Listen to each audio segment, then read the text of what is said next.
Hi and welcome to the second instalment of the short tutorials regarding stock control within MARKUS. This session is all about how to move stock around the system from the back office. There is a separate video coming soon for part 3, which is all about moving stock around from the mobile app. Now, if you're going to be moving stock around the system from the back office side of things, you will need the stock menu, which you can see here. And when you get granted access to that, the items that you'll see will be very similar to the things you can see in front of you.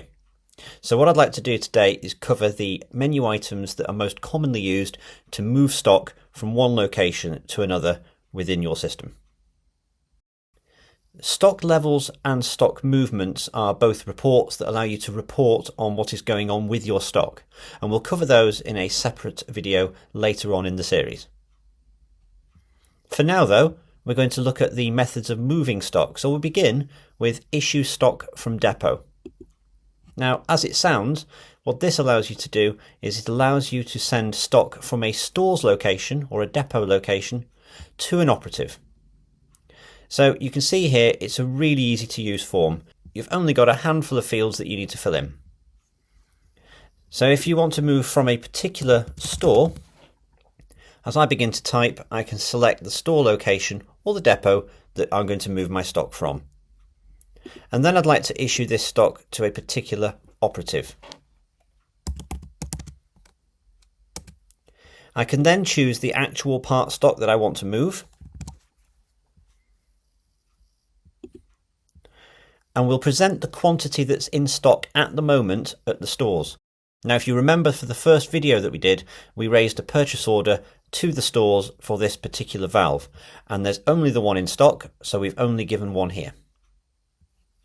If you wanted to provide some notes for the stock movement, you could do, and we can also say when that stock movement happened using the issue date and issue time. So if you were retrospectively putting in a stock movement for something that happened earlier in the day, you could manually complete that.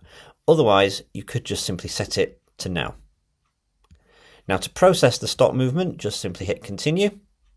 And you get a little green message here to say that that was successfully recorded. And if we scroll down the screen, we can see a list of recent movements. And the one that we've just done here is shown at the top of the list as the most recent. And we can see that that was a movement of this particular part code here from stores to that engineer. Now, the next item in the list is the return stock to depot. So if I click on that one, it's very similar. What we can see is the fields are switched around. So we're sending stock from an operative to a depot location or a store's location. So let's take, for example, the recent movement that we just did. So for that particular operative, and we're going to send the item back to the stores.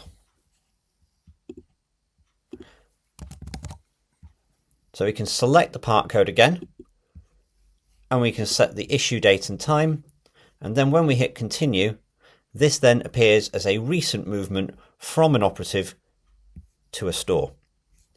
And what you'll notice is that we've kept the fields for the operative and the store set, so that if you were doing a processing of several parts at the same time, you could then just quickly select the next product and proceed with that one as well. Now at this point, I think it would be useful for us to have a look at the stock movements report. So if I do a quick look at the movements for that particular product that we've just recorded.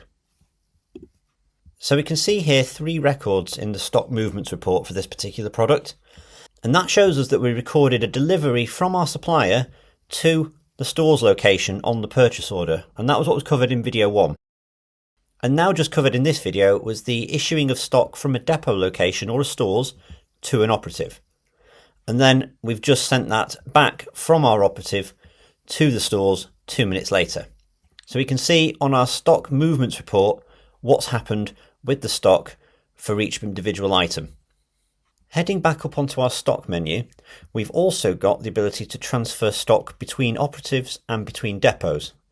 Now both of these operate very, very similarly. So we can see here that we're going to transfer stock from operative A to operative B. So if I said, for example, I wanted to transfer some stock from our test operative here to someone else, When I then press the question mark here or start to search the part stocks, what I'll get there is just the items that that person has in stock. So at the moment, this list that you can see here is the list of products that this operative has in stock at the moment. So let's say, for example, I'd like to transfer this particular tin of black paint from Carl to Alan. Hitting continue will then record that movement from Carl to Alan. So that when I go back to our part stock, you can see that I no longer have the tin of black paint at the top of my list because I only had the one in stock, and now I don't because I've given it to Alan. The very similar process of transferring stock between depots operates in exactly the same way. You can have your store locations or your depot locations where you could say transferring from this particular location to this one. And again, when you hit the question mark here or begin typing, the difference is that you'll get all items that are in stock for the depot.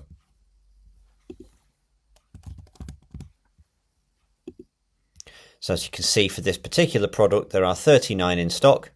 If I wanted to issue a number of those from one depot to another because I'm transferring some stock around, I can do that really easily by adjusting the quantity like so. And that has now recorded that movement here.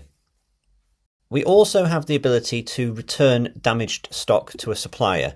This essentially allows you to select products in a location and return them to the supplier, thus affecting the stock levels that you have in stock at the depot or against the operative that you've chosen in the location here. Now, those are the most commonly used transferring of stock menu items that you'll use in the back office, and those are replicated on the mobile app, which is coming up in the next video.